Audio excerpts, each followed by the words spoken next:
Hello and welcome to this episode. I'm just trying to find where did my little script go?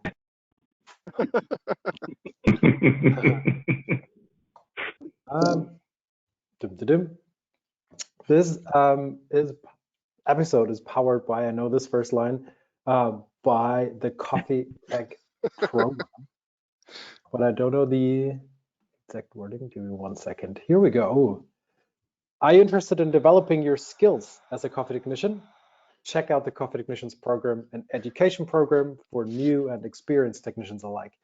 Available at the foundation, intermediate, and professional levels, the Coffee Technicians Program consists of 6 modules: coffee machines, hydraulics, electrical, modern preventative maintenance, operations management, and coffee preparation.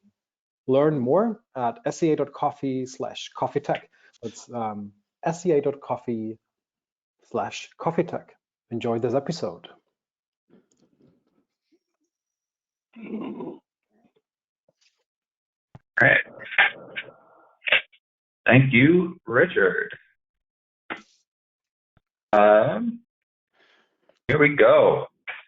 Welcome, everyone, to Ask the Pro Season 4, Episode 5. We're going to learn all about cleaning today. Our panel, we have Kofi Amoako, Jamil Al-Asri, Gabriel Odame, and Maria Cleveland from Ernex. On our panel, we have Kurt Benedict of Last Man Coffee, myself, Keegan, from Canteen, and Halsney from Spro Parts. And moderating today, we have Island Joseph with Espresso Partners. Now for the really fun stuff. Okay. This presentation is for informational purposes only. The views and opinions expressed in this webcast are those of the presenters and do not necessarily reflect the official policy or position of any aspect of the Specialty Coffee Association or the companies that the panelists may represent. Welcome to the Ask the Pro series. This is our 4th season. We are committed to presenting these episodes throughout the year. So please save Fridays at 8 a.m. Pacific Standard Time for the Coffee Tech Guild. And let's hear all about cleaning. But first, what's everyone drinking today? Let's go along the line here. Maria, what do you have in your cup? Well, I started the day out with a blend. It's actually, I'm here at the AC Hotel in Columbus, Ohio. It was a blend from a local roaster. It's really cool. It's a benefit blend that goes to children literacy, which I thought was pretty neat. I've never seen that in a hotel before, so it was tasty. Awesome. And Gabriel, how about you? Anything good today? Well, yeah, I started as Maria with a nice medium roast coffee in the morning, and I figured for this I still needed some nice moisture in my throat, so I'm going with Lipton tea. Fantastic. In my view on next, so I am drinking Night Moves from Pleasant House, or sorry, not Pleasant House, Passion House. Nice Chicago roaster. Something a little darker than I usually go with, but nice cup. Kind of reminds me of like a elevated diner coffee, which is very comforting for me. Reminds me of sitting and taking up too much time at the diner in high school. All right. Kurt, how about you? Actually drinking an iced version of who is it? It's Wagon Coffee. It's actually kind of a cool group. They donate all their profits to helping females recover from addict problems. So it's kind of a cool company. But I'm drinking a Brazilian that I made into ice. Awesome. That sounds really good. Sounds like a great cause. You should send me that info. Yeah. Can you send that out to the group, Kurt? I'd like to help them out. Yeah. How about you, Highland? I am going with the old standby because I was late and I'm having a Pete's Coffee Tea Oat Milk Latte. 3 shots. Ooh, All right. I'm great. going for the gusto this morning. You're going to be buzzing soon. Hopefully, hopefully. Jamil, what are you drinking today? Well, today I have cappuccino. I do like the foamy taste of milk in the morning, so it makes my day just really smooth. That's why. Wonderful. And Kofi? Yeah, not in the office today, so the only thing I have is water. Hey, you're 98% of the way to coffee. So. That makes me feel good. So I'm not the only sellout not drinking coffee. Well, cool. Great. Great stuff. Thanks so much for getting everybody together. So I'm just more than over the moon to get the brain trust of the R&D chemistry team at Ernex to take questions and the like. So we're going to go through a lot. It's going to be fast paced, but the intention is for us to be very if you have questions for us, we want you to put them in the chat because this is chemistry and it's been since high school, my 10th grade that I did chemistry. So we've got some great content for you. But first off, Highland is going to type an email to somebody at Pete's. Highland, why don't you move to the next slide for us? Hey, I'm working. You want to go through your list or no? You could just go to the next slide. Okay. Cool. All right. So we're going to certainly get into the chemistry of cleaning, but I always call technicians, they're our first responders. And I thought we'd kind of kick things off by going through some questions that we've been recently receiving and to just kind of start out conversationally. So, Kofi or Jamil, you want to hit the first one? Does the cleaner also prevent microbiological buildup in this piece of equipment? Yeah, so basically, we all know that cleaning will remove dirt. But the interesting thing, will it really tackle microbes? It depends on the cleaner itself and the ingredients. So cleaning in general, it has the different classes. Will it clean or sanitize or disinfect? So if we have certain ingredients inside the cleaner, it will definitely prevent the microbial growth. So we have like several types of that.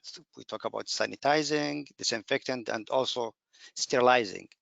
Based on the amount of the ingredients that we have there, it's either reduce the number of microbes, so we call it sanitizer. Maybe the second slide will help identify these things. Yeah, Highland, could you go to the next slide and then we'll come back to the questions? So basically, yeah, talking about the cleaning, it's in general, we remove dirt, that's true. But talking about microbes and germs, we have another term which we call it sanitizing, and this will reduce the number of microbes into a level that is acceptable by public health departments. And if we are able to kill these germs, we move into another term that's called disinfectant. So basically, cleaner in general remove dirt, but if it tackles microbes, it will be another term. So it would be sanitizing if we reduce the numbers, and it would be disinfectant if we kill those germs. And this also depends on what ingredients that are available inside the cleaner. But overall, if we say cleaner, any cleaner will remove or kill germs, not anyone, but it should be specific on different ingredients that include in that cleaner. So like basically, if we can say cleaner, it kills if it has certain amount of specific ingredients. But overall, it would be difficult to say, yeah, it will kill everything. It will reduce the numbers. We call it sanitizer. It will kill it. We will call it disinfectant. Okay. So for a process to be called, to truly be called a sanitization, and you want to pass a health inspection, right? Yes. And if a health inspector is saying, how do you sanitize that? What is the process that is required to abide by the health inspector is asking that? So yeah, basically, first step, you must remove dirt. You must remove what we call it soil. So this is the dirt that must be removed first, and then you move to the next step, which is sanitizing. So basically, you cannot really sanitize the place, and you still have soil or dirt that covers the microbes. So you must remove the dirt using the cleaner in general, and then the next step you will sanitize with like as a second step. Based on this, it should pass the public, let's say the public requirements for sanitization. So it has to be cleaned first before sanitizing. Got it. Just to touch a little base on what Dr. J just mentioned. The reason why we clean first is that the dirt or the soil becomes a barrier for the organism that you try to clean. So if you don't take that out first, all you are doing is just wasting your ingredients or your cleaner, because now it's just form a barrier, and you're not killing anything. Right. You can't get to the substrate, right? And let's Yes. go back to the earlier question, the one slide back, because there, in terms of descaling, I had never heard this before, but recently somebody told me a tale of woe that there was lime scale on a substrate and then the bacteria got underneath the lime scale.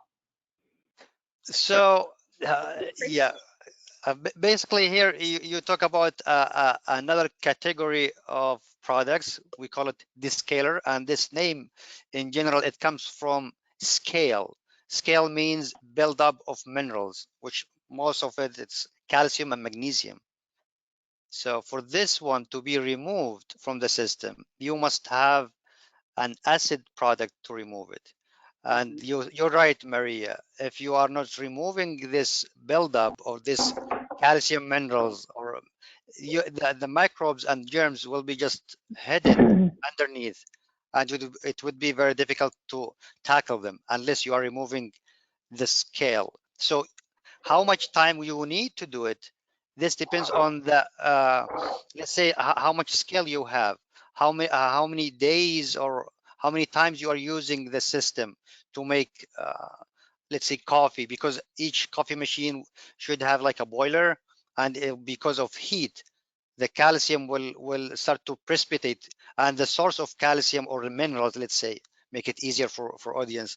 Minerals, the source of minerals here, it's coming from water basically, and there is like certain level for water that is used in machines. Some machines have filters, others not, but at the end of the day you would have certain level of minerals in water, and by increasing the heat, because it's a boiler of course, you will end up precipitating some amount of that calcium in the boiler, and if you don't really remove it or descale it, you will realize the boiler is not really efficient in terms of heating the water that is used for coffee.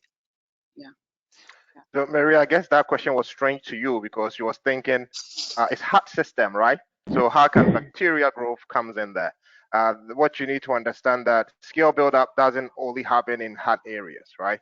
That's why we have the ice machines. The ice machines we descale because using hard water amount of running through the ice making system, it forms scales. So there are some areas that have cold system that bacteria can actually stays there. So yes, that could happen. But when we talk about the coffee system, where the hot system in your coffee tank, in your, where there's constant temperature at a certain degree, there I don't believe any bacteria can survive at that temperature condition, because temperature itself can kill, right? So in that condition, it will not. But when we come to the ice machine system, where there's a cold system and areas where skill can also build up, which is not hot, yes, bacteria can find themselves.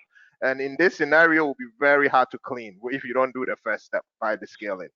Yeah. Yeah. This is a really good one as well. The last one, why does a steam wand need to be cleaned with milk cleaner instead of just wiping it? Tell me a little what your perspective on that, gentlemen.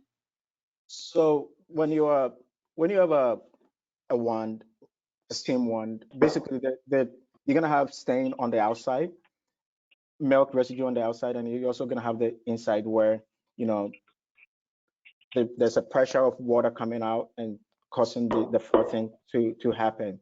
But when the system stops, there could be some residual milk inside of the pipes that could eventually clog if it's not dissolved properly. So with a milk cleaner, when you have it in and you soak in, you have the penetration of not just removing what is on the outside, but also anything that is clogged inside as well gets removed so that the nozzles are free and able to spit out the steam as you're cleaning. Right. And so there's a potential that if there is then buildup inside, if we're going back to the scale idea, because there is then minerals in milk, that if there's enough minerals inside the wand, there could be a situation where there could be bacterial growth. I mean, I've seen, you know, of course, in super automatics that are green inside, I'm like, well, that's mold or yeah, so okay, well, cool. That I think we're going to talk about that a little bit more because I think that there's quat in some stuff that we'll talk about in a little bit. So let's move forward, my friend Highland. Yes. So yeah, this one I think the coffee equipment we clean it for several reasons, but main ones are what is listed here as like beverage quality. Of course, if you have coffee that is not really made in a cleaning machine, you will feel it when you taste it. So of course we need to improve the quality of the drink, and also as we discussed just earlier, a potential of bacterial growth or microbial growth. This is also very important to clean it to avoid that issues. And of course, we have the equipment itself to increase its, let's say, its lifespan.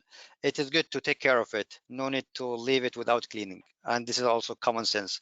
And that's why different cleaners are available for different machines. And each cleaner tackles like certain type of machines. Maybe if we move to next step. Next slide, please. Here it's very important slide. It tells you how the cleaning efficacy would work and what conditions that you really focus on to get the best performance or the outcome. First condition is the temperature, then time, then agitation, and the last one is formula. So all these four factors or fundamentals are very important to have the cleaner or the cleaning the machine or the substrate. When we have a temperature, so if we increase the temperature, this will help cleaning the machine or remove the dirt quickly. Why is that? It's like in this thermodynamic things, whenever you increase the temperature, you apply more energy into the system, and this will make the cleaner to move better and to enhance removing the dirt. So this is the temperature. If you increase it, would be good. The second thing is time, which is contact time. Some places that you need to soak that substrate for 10 minutes, 15 minutes. The more you increase time soaking, the better that you get performance. And the third one is the agitation, which is basically movement. Luckily, those machines that automatic or super automatic machines, the cleaner goes inside and it moves around. So this movement, it's kind of agitation that helps remove the dirt, and it allows the cleaner to work better. But sometimes you don't have this capability to have it like moving or agitation. For example, you are soaking your parts. In this case, you can play with other conditions, like increase the time or the soaking time, or apply more heat. This will help you improve the cleaning efficiency. And of course, without a cleaner, you cannot really clean the machine. And that's why the cleaner is one of the main components in this cleaning system. The way that you pick the cleaner, the right cleaner will give you the better performance. So for example, we just talked about descaling. So for descaling, you must use acid. If you have using like alkaline, this will never work to remove the scale. So basically all these four fundamentals will help you to get the performance that you are looking for. Yeah, cool. So the next slide. Next slide, yes. So the ideal cleaner should have certain criteria. Not all of them. We're just like the next one. It's like as a list. Scroll on through to have these pop up, Highland. Yeah. So the best cleaner, let's say, would reduce the surface tension of water. What does that mean? If you have, well, we can explain it later on. It reduces the tension of the water droplets. That means it will allow the water and the cleaner to spread out to more surface, so it will clean better. So the second one. Yeah, you can scroll through all of them, buddy. Yeah.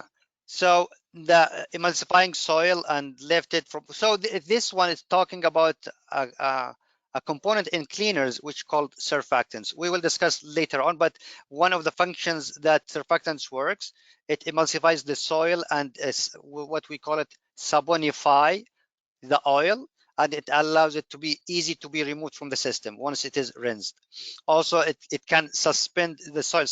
There is some soil that are not really soluble, and we have some cleaners that really allow this soil to be suspended in solution and take it out from the system. It's basically, if we have it have temperature, this will help cleans, but sometimes we don't really have the privilege to have hot water. Cleaner should work also in cold water, but it should have specific or certain ingredients to work.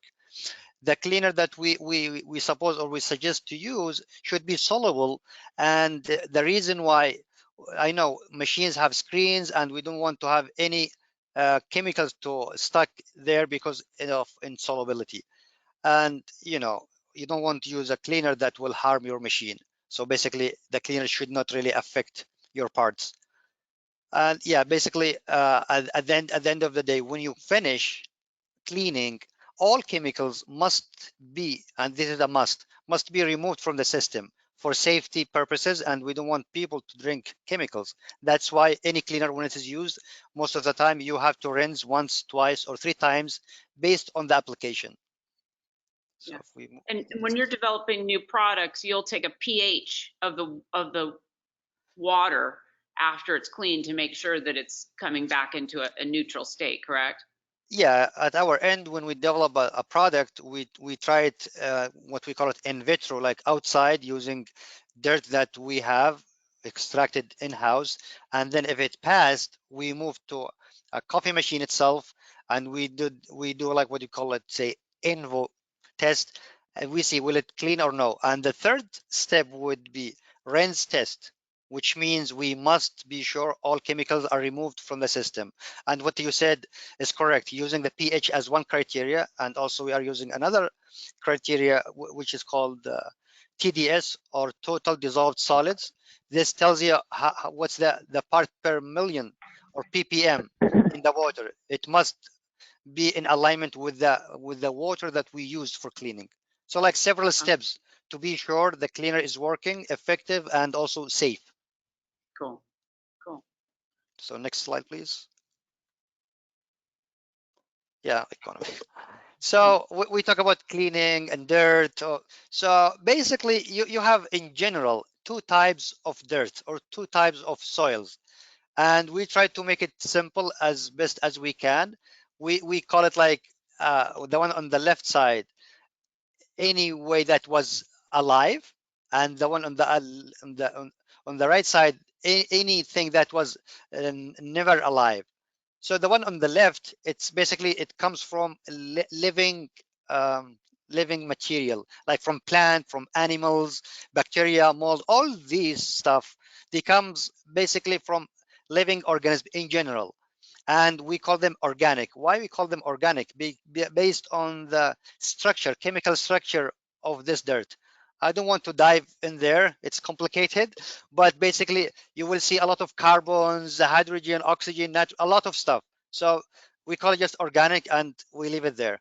The one on the right side, we talk about inorganic. What are inorganic? Anything that does not have carbon things, or like that is not alive. We have example It is limescale or calcium, basically minerals. Because when you see rust, corrosion, you talk about ferric oxide and those minerals. So overall, you have organic and inorganic. This is what we try to address. So those would be things you see on the periodic table, I guess, right? It is always there. Even in your at home, you cannot avoid it. It is there. Okay. Cool. Next slide, please. Just example of cleaners that are available in the market. As you can see, alkaline versus acid. I think I explained quickly about what type of dirt. This will determine what type of cleaner you use. So, for example, alkaline, it is a product that has a pH or that is above 7. So this will tackle mostly the oil dirt that is in your coffee machines, and it is the ideal one.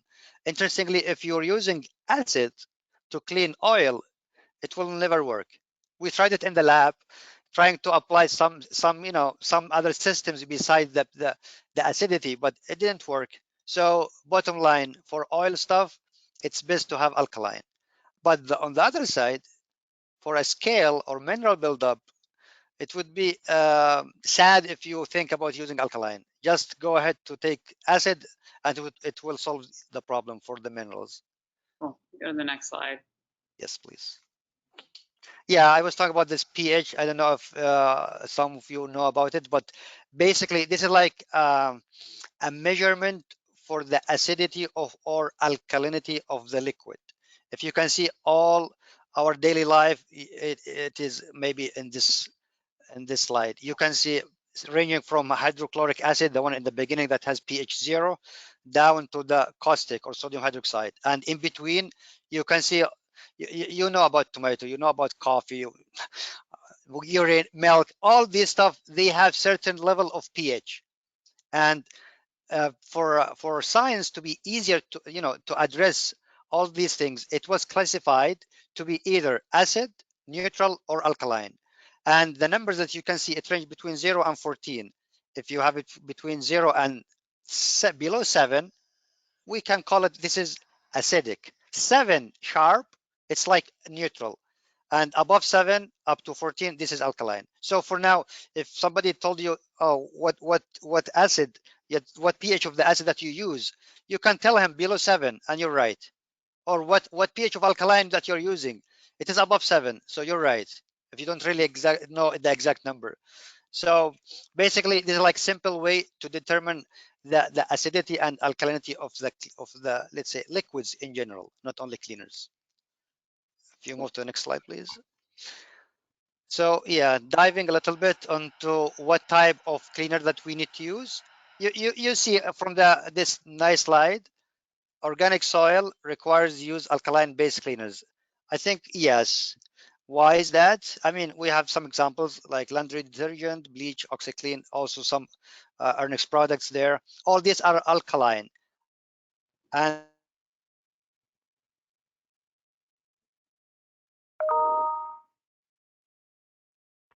Uh-oh. We lost okay. you. Oh, there we Yeah. go. Can you hear me now? Yep. Oh, okay, very good. So as we explained, yeah, similarly, the one that are inorganic soil that are minerals, you should use something that is below 7, pH below 7.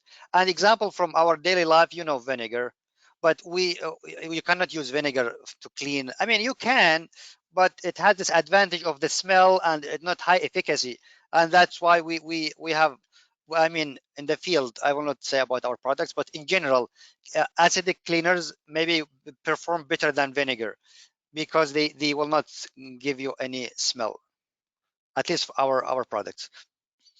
So in general, it's just this is like a summary of the soil type, either organic, which is like comes from the live things like fat, oil, proteins, or inorganic, which is basically the lime scale. And it could be, which is very complicated one, a combination of both. And this sometimes we hear about it from the field. Coffee machines, they have some issues that have both of them. And that's why they're like a different strategy of tackling this complex soil. What would be an example of that? What would be a like, wow, we haven't heard this. What would be a good combo example? It's basically sometimes when you have a system that is like coffee machines, the traditional way they are trying to use alkaline first to remove the dirt because you are using milk in these coffee machines. So this comes like something that is really organic. You have fat, you have oil, and protein from the milk. This can be cleaned nicely with alkaline. They're like organic side, but at the same time you are using water and you have a boiler there, so the chance of buildup, like what we call it scale, and also from the milk we call it milk stones. It's combination of the minerals that comes from calcium, and also it has protein and some oil. So milk itself has both, so we should address both. Okay. So that's why it's like kind of those difficult to clean. That's why it gets. And just one, yeah, just Maria. Also, you brought, I think from the beginning, you brought an example where in the field they've seen, bacterial growth underneath the scale buildup in certain situations, and that would be like another combination right there that's evident in the field as you mentioned before. Mhm. Go ahead, Dr. J. Next slide, please. Back to real chemistry here.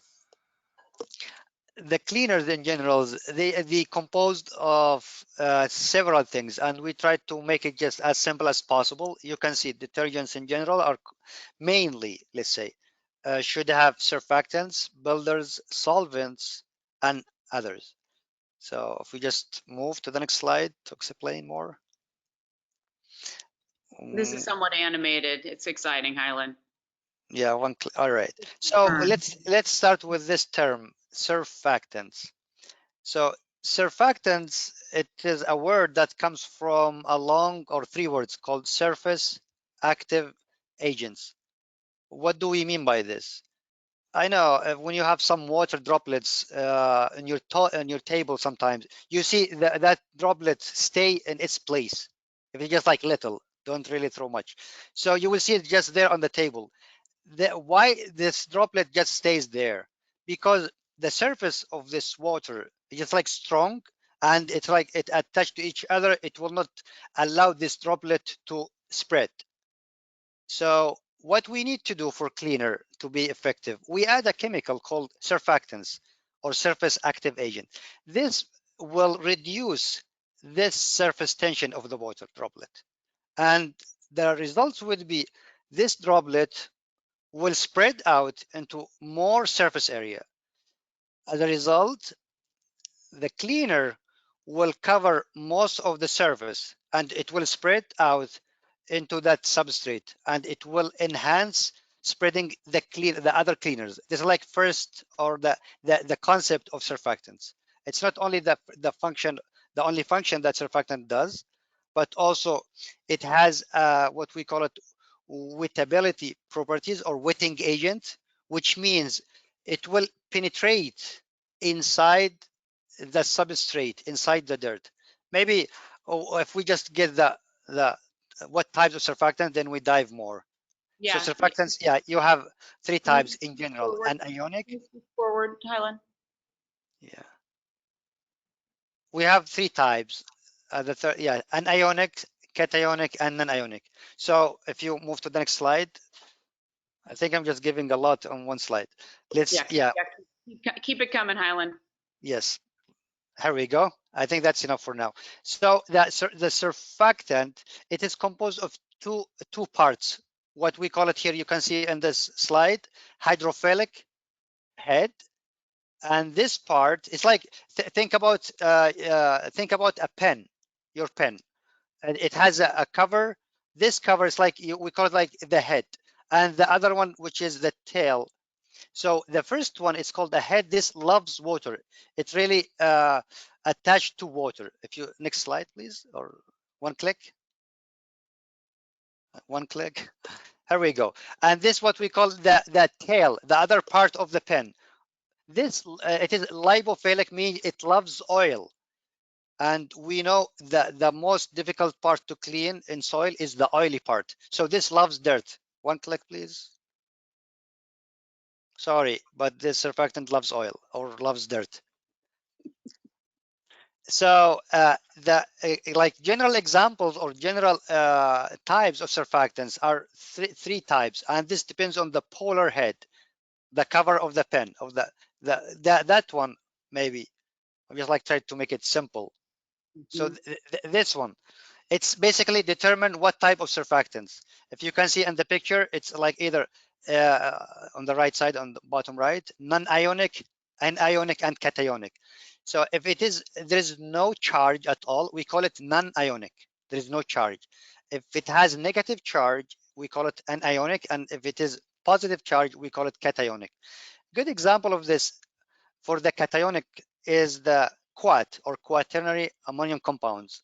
And these are very important as a sanitizer or disinfectants. And ionic ones, a good example is sodium lauryl sulfate. And this one you see it in cosmetic products and toothpaste and many stuff. So generally we select the surfactants based on the application. So not everything is used like in anything. So based on the application, we need to pick the proper one. If we move to the next slide, please. Yeah. Okay. So basically, There's four parts here, Highland. You can just scroll to show all four. here we go. This is just the mechanism. If you see the picture number one, it comes the surfactant. It comes first as a ring. This is what we call it micelle. It's like chemistry part, maybe more complicated here, but simply you can see that black head and that tail, that long thread. This one will orient itself. It's, as you can see in the second picture, you see the tail start to attach to the substrate, which is mostly it is the oily part. Once it touched to it, it will try to pull it up, as you can see in the third picture. And once it takes it out from the substrate, you see in picture 4, the head is already in water, so it is miscible with water. And once it starts rinsing out, it will take the dirt inside that ring. If you see that that arrow that shows like inside, this is like we call it now complete micelle with the dirt. Once it is rinsed out, you see the surface should be clean. Next slide, please. So just like iteration of what is the surfactant, you can see the red head. We call it like one click, please. It's a hydrophilic. Hydro, okay. Hydro means water. Philic means love. So this red one loves water, and it is the head. Next, like one click, please. And you see the tail, the same thing, but it loves oil, and that's why we call it hydrophobic. And this is the nice one. If you just notice what's happening, this tails attracts the soil, take it out. And here we go, you have the substrates just shiny, nice and clean. We tried to make it simple for you to understand what's happening, but really the cleaning is more complicated than what you see in this animation, just to make it simple as best as we can. Next slide, please. So the second thing that we have in detergent, what we call it builders. If you just like give examples, here we have STPP or sodium tripolyphosphate or sodium carbonate, or what people call it soda ash, and EDTA. So this is like the second criteria. So next slide, please.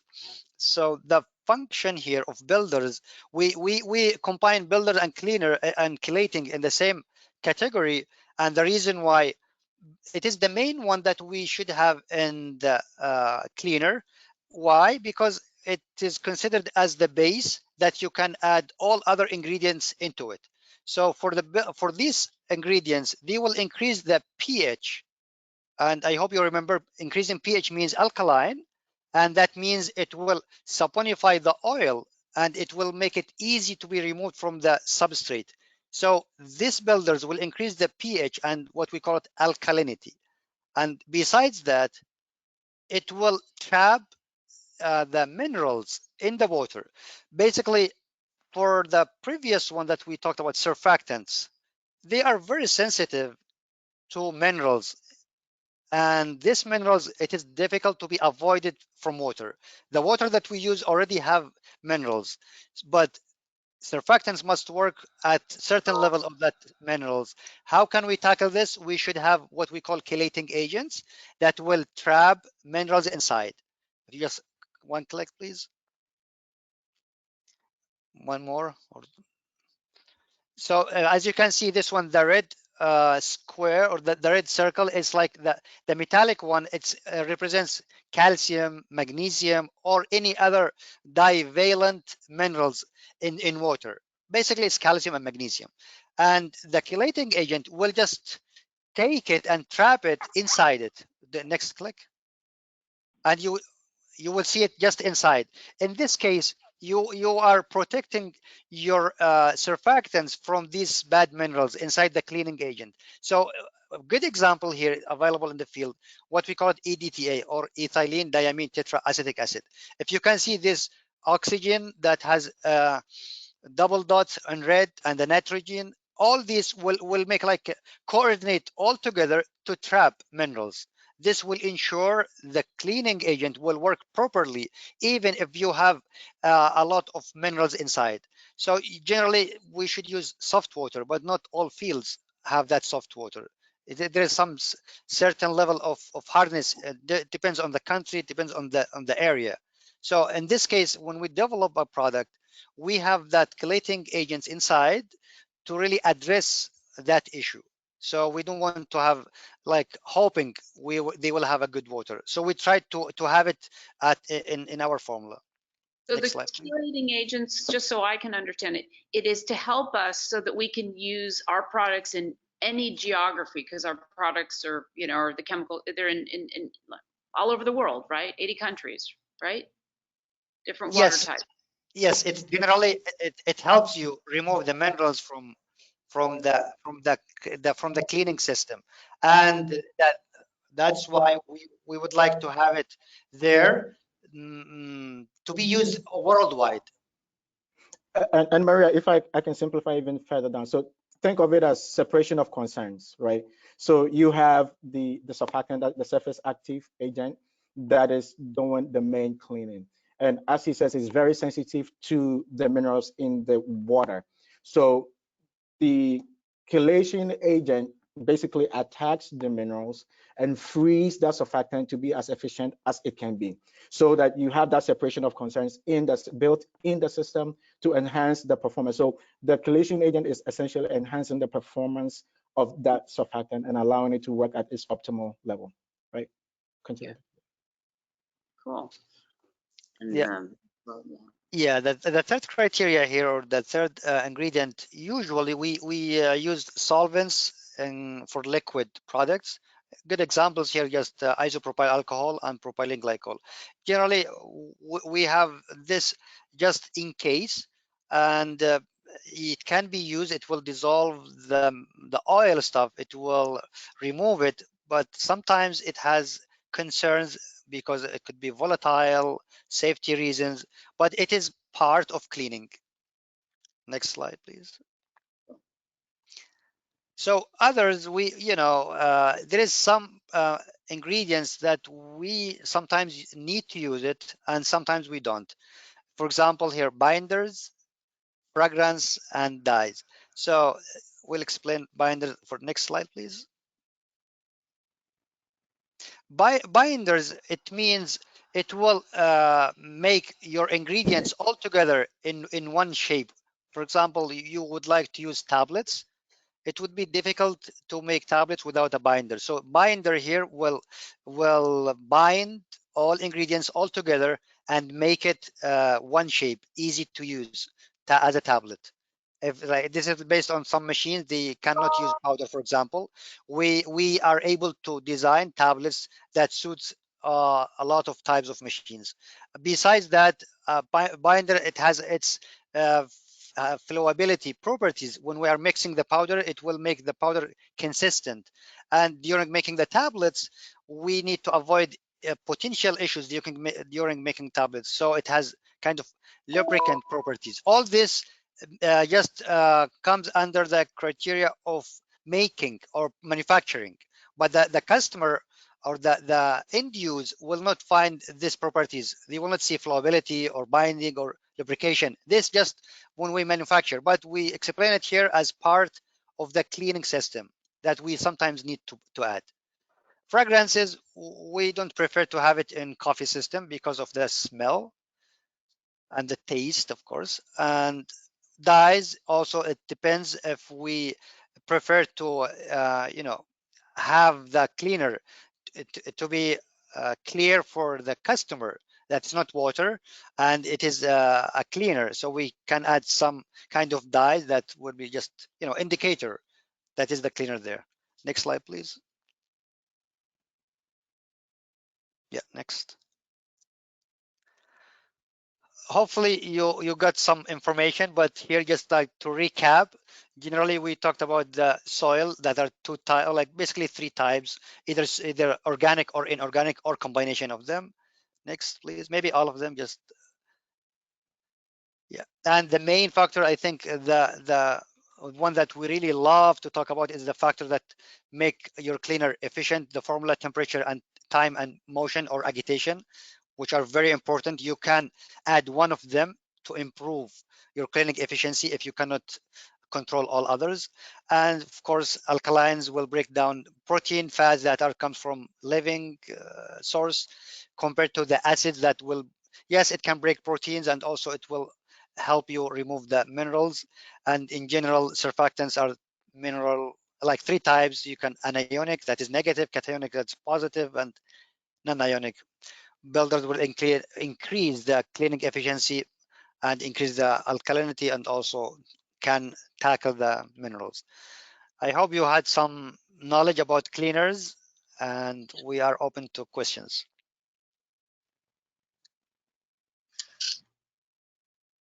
Analysts, let's come up. Then let's take a look. Let's take a look. I have a question. So, a lot of cleaning products come in, we have liquid, powder, tablet.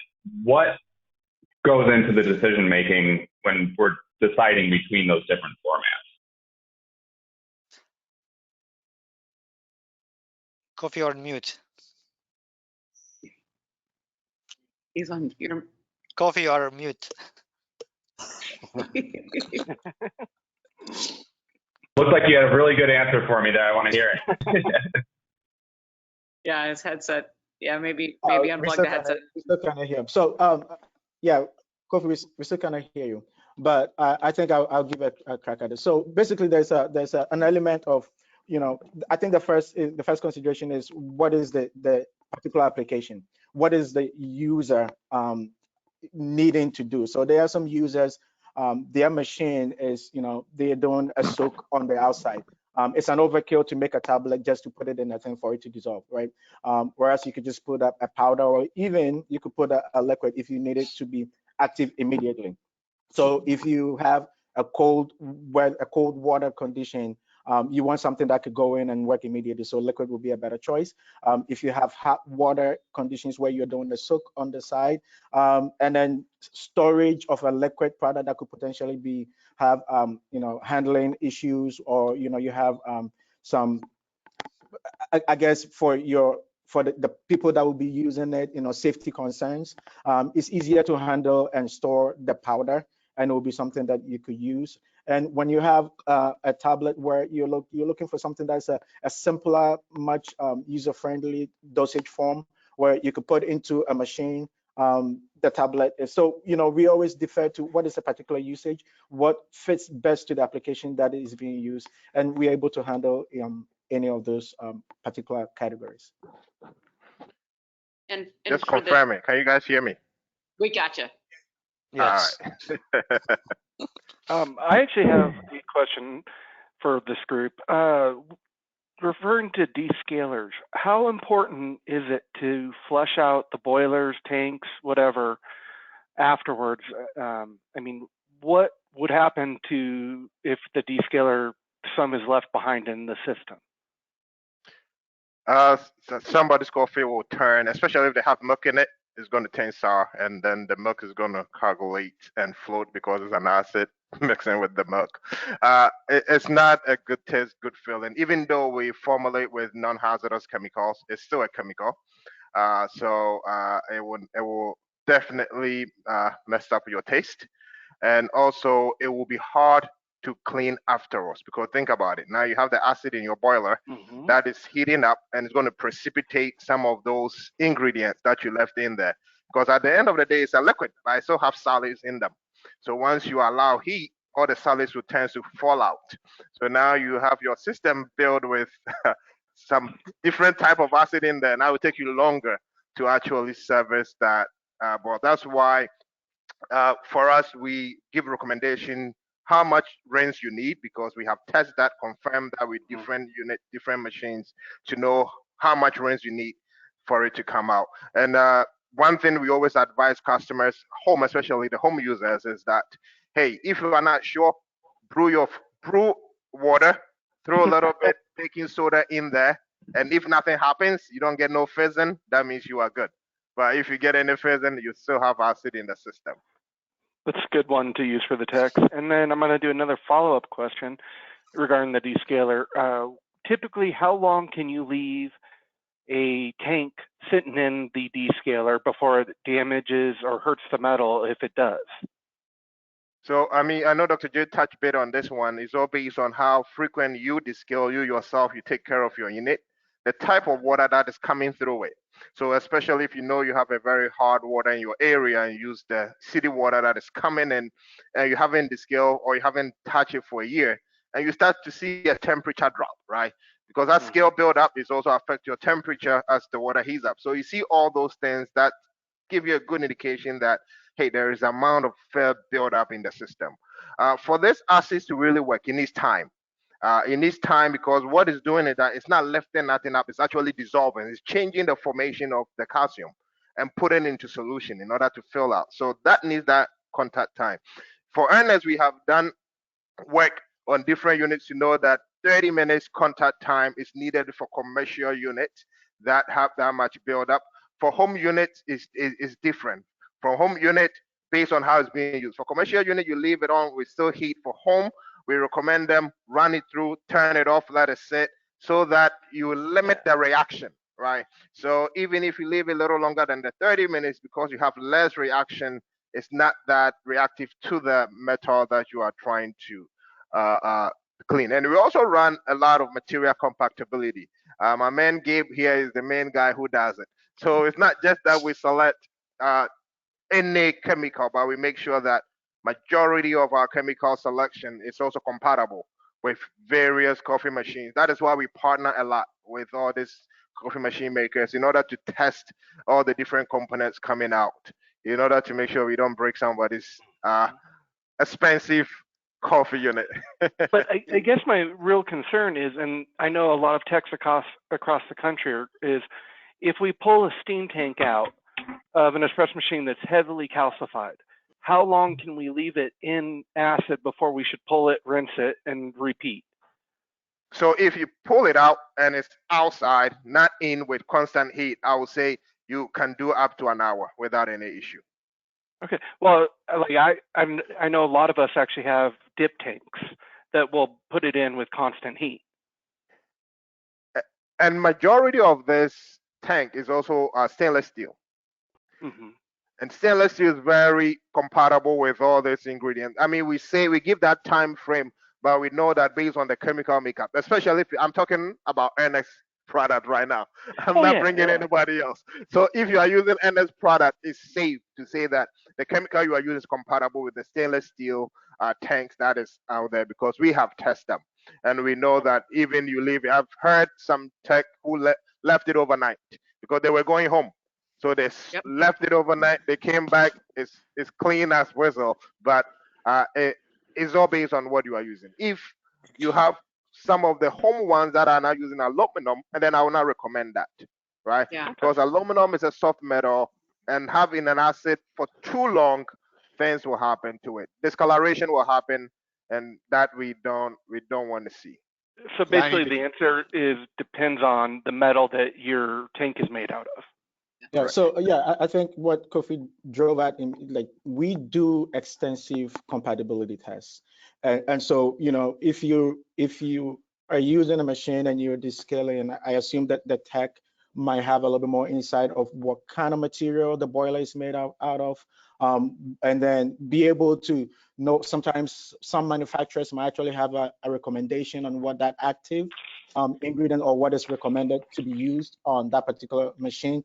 So these are all things that you should consider. And you know, we said that assets would descale. So don't go on the market and just buy some assets and decide to descale your machine. The formulations that we have are deliberate. They are tested extensively, and usually they are systems, right? So it may not just be an asset. It's a built system, particularly to address home use or a commercial machine. And in that sense, when the compatibility is tested and it's recommended, particularly by the manufacturer, then usually the tests that we do are usually a lot more vigorous than you will find in the field, right? So as Kofi recommended, extending the time a little bit, especially where you don't have an excessive heat combination, it's not gonna give you a lot of risk of damaging the parts based on that. So compatibility is key. I need to jump in here, you guys. We have a few minutes left, and we have two questions. Vladimir Serrano asks, what would be the least stressful on copper and brass when descaling? Also safe. Coffee, you want to take that? Yeah, I would take that one. So actually, for earthnets per se, we do have an ingredient that is safe on soft metals. The chemistry is the patent chemistry, so I cannot really break down what the ingredients is. But the purpose of it is that it's acid alternate. So it does descale. It's behave as an acid, but it's not acid, strong acid as we know of, or common acids. And it's also formulated with some corrosive inhibitors and some other things in order to help that particular metal. So we do have a product that we made for a specific customer because of this need. And I think now we are in transition of commercializing it, making it available for all, because we have seen that the need is coming up and coming up. It's a soft metal, and majority of regular acids will not be safe on there because it will discolor it and sometimes it will leach it. And Kofi, as I understand, this also, it's a liquid and it works in cold environments as well. That is right? correct. That is correct. It's a unique one that we are coming up with actually to address this. Thanks, Kofi. We have a question from Mark Roby. Each manufacturer has their specific tablets that they say must be used. Is that really the case, or will a non-manufactured cleaner you make still do the job? Say if the manufacturer's supply is on back order and not available when the end user runs out. I guess it's fair to say this way. Can all alkalines clean oils? Yes. But the thing is that they have tested that particular formula for the parts that goes in there. So they have different gaskets, they have different tubes, they have different plastic, polymers, different things that is the contact phase for the cleaner. So for a manufacturer to recommend a tablet, that tells me that they have done the work. And two things, they know that the tablet dissolves at a certain time frame that they have set their machine to run. So all this fully automatic has a cleaning time. And so time that the cleaner should be working, time that it should be rinsing.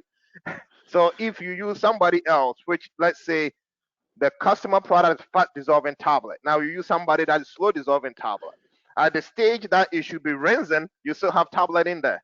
So all you are doing is that you're still flashing the cleaner through it. So I would not recommend off manufacturer recommendation tablet to use, but will it do the job? I would say yes. If it's an alkaline, it will clean oil. But there's other consequences that might come with it if you don't know that the purpose of them making that recommendation. That is what I'll say on that. Great point, Kofi. Thank you so much. Maria, you had something to say?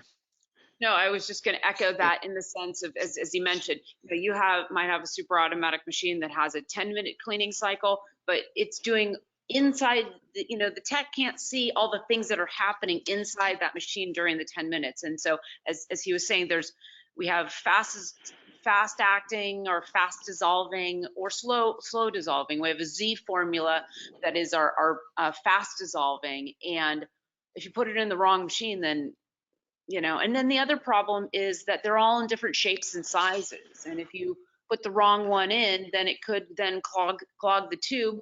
And so you're then causing yourself a $260 service call, whereas the unit is perhaps only spending $265 in cleaning for the entire year.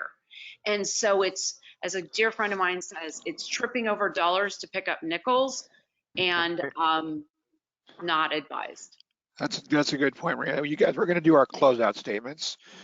Gabriel, do you have anything to offer the viewers before we wrap it up? Maybe turning on your mic. Well, so I'll say great presentation, Dr. J. And then for us, I think what I would say is that most of the cleaners that we have on the market are very innovative, extensively tested in terms of performance, efficiency, whether it's a milk cleaner, coffee cleaner, or an acid descaler, not just efficacy in terms of performance, but also efficacy in terms of compatibility. And we are here to assist in any form or shape for any customers, end users, OEMs. Reach out to us through Maria or whichever source, and we are more than happy to assist you in any of that. Thank you. Coffee, any statement from you? Yeah, I think Gabe actually said it right. And keep your machine clean to have a good taste coffee. That's what I would say. Jamil, how about you? We got this opportunity to explain some concept about cleaners, and we are here willing to help for anyone who would like to clean his machine. Thank you. Maria? I want to thank everybody for having us on today. I get to talk to these magicians all the time, and I'm happy for the Tech Guild to get to know them a little bit better. Keegan, how about you? I mean, really just thanks. I learned a lot. Never thought I'd be so interested in the chemistry of cleaning, but I promise you I'm going to jump online as soon as we log off here and dive in a little bit deeper. Thanks, Keegan. Kurt? Just want to thank the group from Ernex. You guys did a great job, and I know there's a lot of information you shared today that the whole Tech Guild will appreciate from you guys. Yeah, I want to say I was a science major, and you made it not boring because I hated chemistry. So you guys did really good here. Maria, thank you for taking the time to put a great presentation together and getting this team together. Next week will be roasters. We'll have several guests and a panelist. With that, I'm going to end the episode. You guys have a great weekend. Thank you for your time, and we appreciate your efforts. See you guys next week. Thank you. Bye.